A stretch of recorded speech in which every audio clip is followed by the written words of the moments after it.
In the last episode, we configured our working NA10 and OpenAI access key. Now, if your prompt feels random, the results will be too. Today, I'll show you how tokens, prompts, and a context drive quality and how to keep the costs predictable. Let's talk about what are tokens, prompts, and a context. LLM models read text in chunks called tokens. It's roughly about 3/4 of every word in English. We'll have a look at an example in a second. Don't obsess over the exact counts just now. Longer text simply means more tokens, and more tokens means more costs. Let's have a look at OpenAI Tokeniser. Here you can see a sample prompt that's used for GPT-4 and GPT-4 Mini. You can see this first sentence breaks up into 1, 2, 3, 4, 5, 6, 8, 9, 10, 11, 12, 13, 14, 15 tokens. So this first sentence is 15 tokens. It's important to say that emojis also represent tokens. Like this hand over here is represented by 4 tokens. A number at the same time, it doesn't mean that each digit is going to be a separate token. They're still grouped together, and those groups are counted as tokens. Now it's important to say LLMs, they predict the next token. Each of these tokens represented as numbers. The LLM doesn't necessarily see a word for a word. It simply sees which number, which ID of a token likely predicts the next ID of the token. Why it's important to understand the impact of the tokens. Tokens directly impact the cost, and I'll show you a sample calculation in a minute. In the last session, you configured API key to access API application programming interface from OpenAI to integrate the NA10 with ChatGPT. Now, the costs of the models vary greatly based on which model is selected. For example, GPT-5, they charge $1.25 for 1 million of input tokens and $10 for 1 million of output tokens. Let's not worry about the cash at the moment. Now you could see a different model, like a GPT-5 Mini, will charge 5 times less for the same number of tokens. This means when you configure your agent, depends which model you selected over here, this will directly impact how much it's going to cost you. And that impact is huge. Could be 5 times, can be 10 times more. For example, GPT-5 Pro charges $15 1 million token, and the output is $120. When we did it, we selected GPT 4.1, which is $3 a million tokens. But if we were to select GPT 4.1 Mini, that would be more than 3 times cheaper.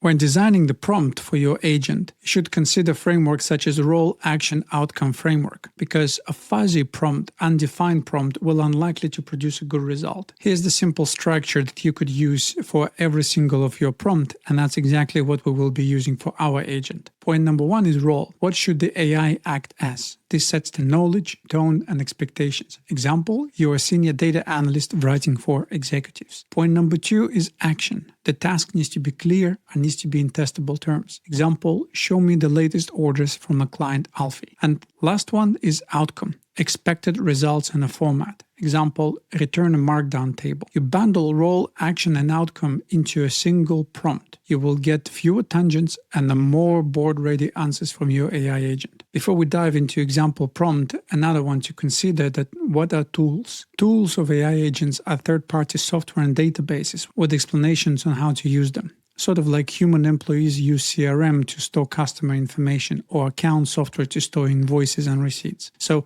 agents use tools to retrieve data, update data, and execute calculations. These tools must come with clear instructions for the agent on how to use them. In our case, our agent is using Google Sheets, Memory, and Calculator as the main tools for doing its job. Let's talk about context. Context is the model's working memory. Your initial prompt, that question that you ask, chat history, retrieved documents that you might have loaded. It's all bounded by context length and often referred to as a context window. That bigger window costs more, but you need to manage the context well because that will allow you to save money and also will allow you to get better and more accurate answers from your AI. All right, for the practical side, we'll create the first basic prompt in NA10, run it, we'll see the tokens, counts, and logs, then we'll break it up into costs, and we will remove the prompt to see how it breaks so we could fix it later. The prompt that we're going to be using is show me the latest orders from client Alfie.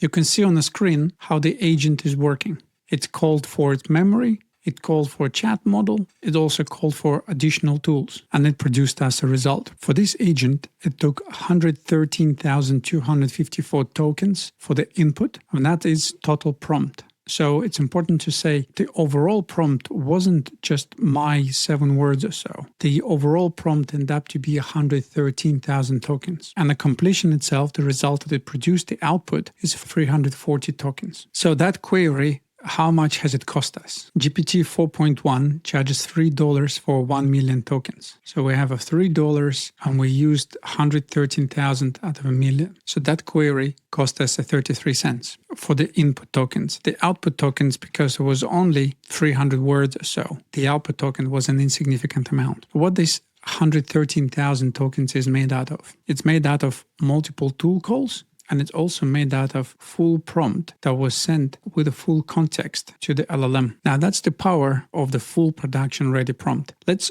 remove our prompt and let's see how agent will behave without it. If I take our prompt, copy it, save it into Notepad for now, so we could come back to it later on. Here's our agent without full and complete prompt on how to behave.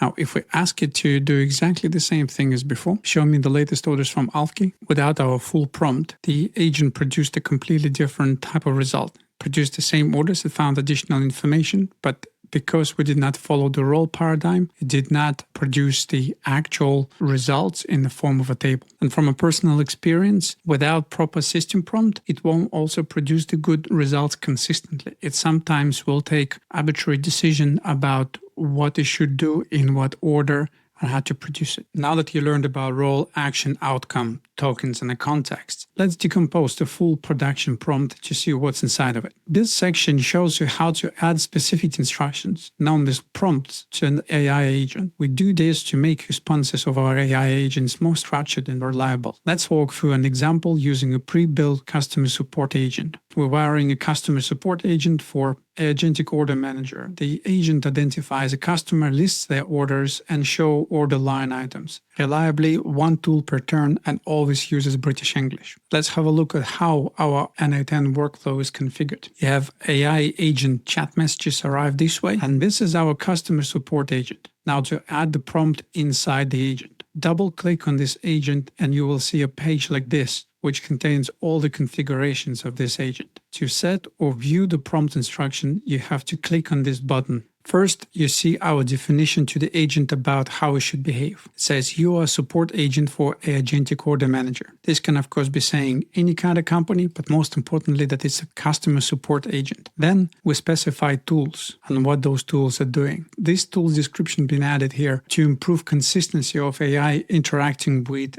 Google Sheets. Without these additional instructions, it will still work, but simply gonna work less reliably. Then we go on to add rules about how we want the agent to behave. We ask to begin every user visible reply with a polite confirmation of question. We ask it to use British English at all times. Since we are in the UK, we specify to use a 1 tool call per turn. That again just improves the quality of it, improves consistency. We specify to use 1 customer ID, order ID values for when returned, and this number needs to be exact. Provide additional information, such as that it must have a valid ID for each of the customers, and that if it can't find it, it needs to go and search for the additional information within the tools themselves. Then we go on to explain the workflow of how the agent should work, how it should be identifying the customers, how it should be listing it, how it should be showing the order details, and how it should be using the date ranges. With this information, the agent knows exactly how to use the tools, how to communicate with the user, in what way, how to use the words, how to be polite, and also how to execute the full workflow end to end in what order. These steps is what drives the quality of the tool. These steps is what allows the agent to complete the work reliably. It's comparable to when you hire a junior employee that arrives within your business. You provide them with the business processes and you provide them with the training on how to use the tools. The only difference with LLMs that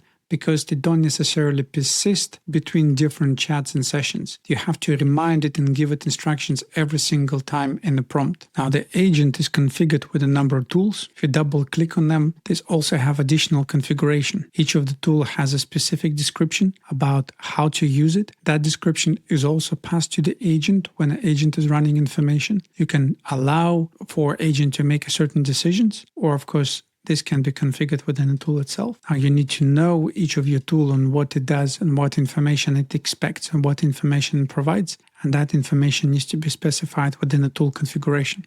So each tool will be different. We have a basic tool, a calculator. Because calculator is self-explanatory, it does not provide any additional information. That's the prompt engineering in practice. Using a prompt like this, with an accurate tool specification, with accurate instructions and accurate behavior, you will be able to guarantee that your other AI agents also behave to the point and produce reliable results every single time. In the next episode, we'll talk about tools and how to configure Google Sheets for the AI agent.